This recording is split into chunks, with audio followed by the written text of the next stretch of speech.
Hello प्यारे बच्चों, स्वागत है आप सभी का हमारे चैनल रेडिएंट स्टडी में।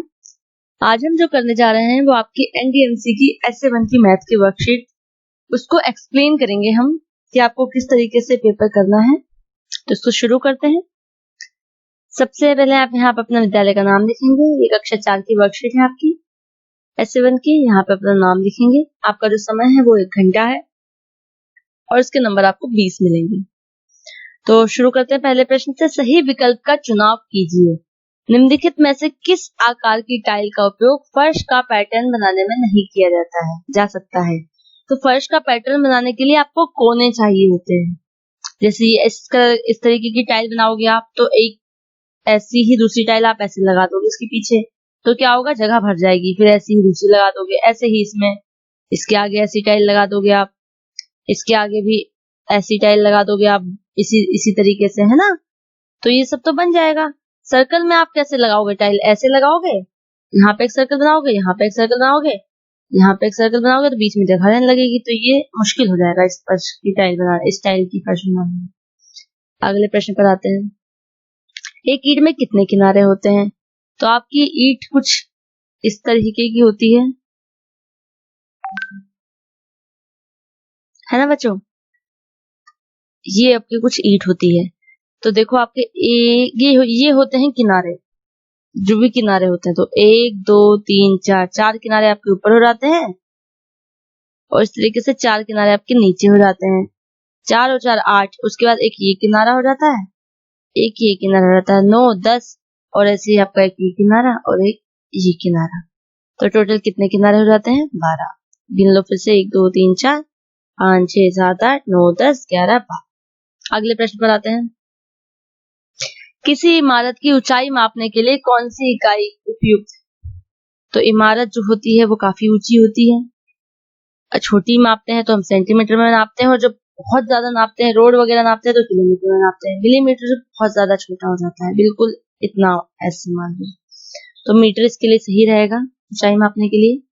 पैटर्न को पूरा करें। अब यहाँ पे 150 है, फिर यहाँ पे 125 है, तो यहाँ पे 100 है। तो सबके बीच में 25 25 जो नंबर है वो कम हो रहे हैं। 150 में से 25 कम हुए, 125 आ गया। 125 में से 100 कम हुए, 125 में से फिर 25 कम कर दिए तो 100 हो गया।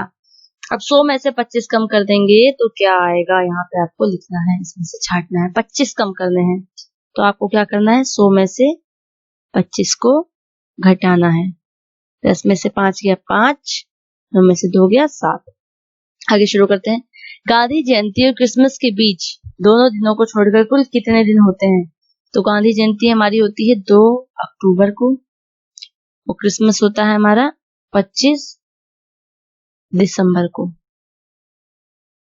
तो 2 अक्टूबर में कितने दिन होते हैं? 31 दिन होते हैं।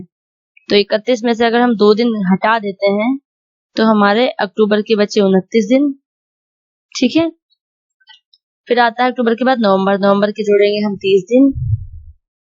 दोनों दिनों को छोड़कर बोला है, तो दिसंबर के हम जोड़ेंगे 24 दिन। तो इन सारे दिनों को हमें जोड़ना है।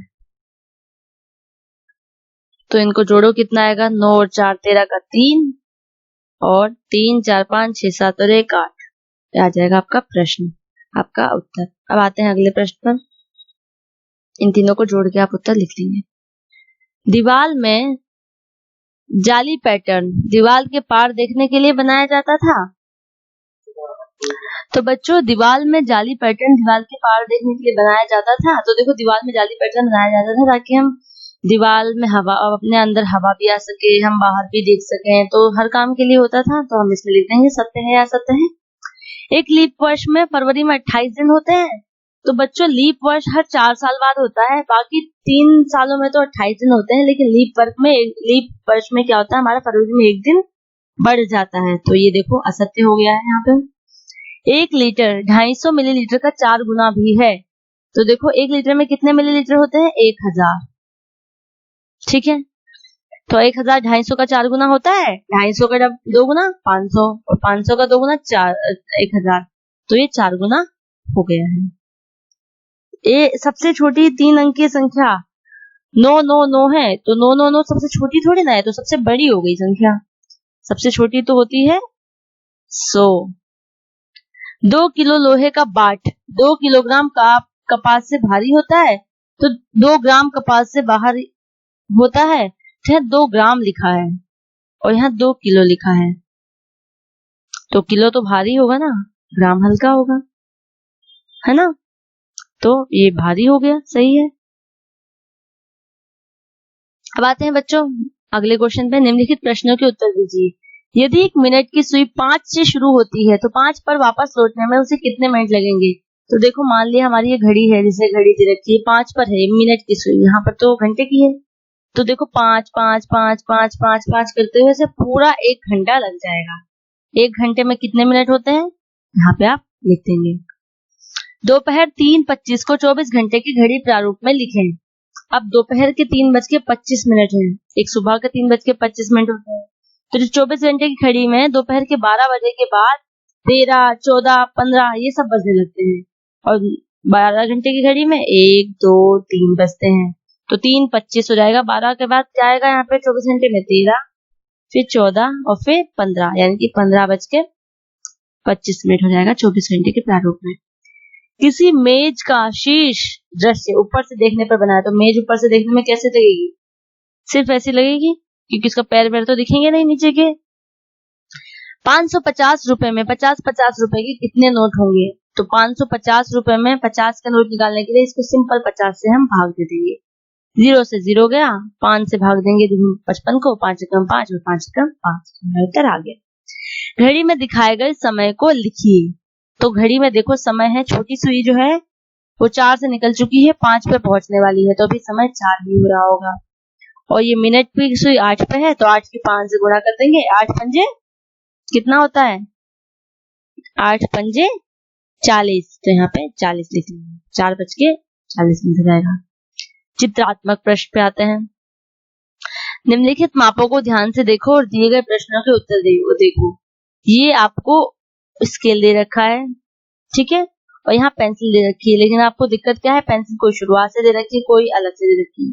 तो सबसे पहले हम पेंसिल की नाप माप लेते हैं कितनी है। ये है 4, अब ये 2 से शुरू है, ध्यान से देखो 2 से 7 तक है, तो 2 से 7 में कितना होगा? 1 2 3 4 5, ये हो गई 5 सेंटीमीटर की। आर पे आते हैं, 1 से शुरू है, 1 2 3 4 5, ये भी 5 सेंटीमीटर है।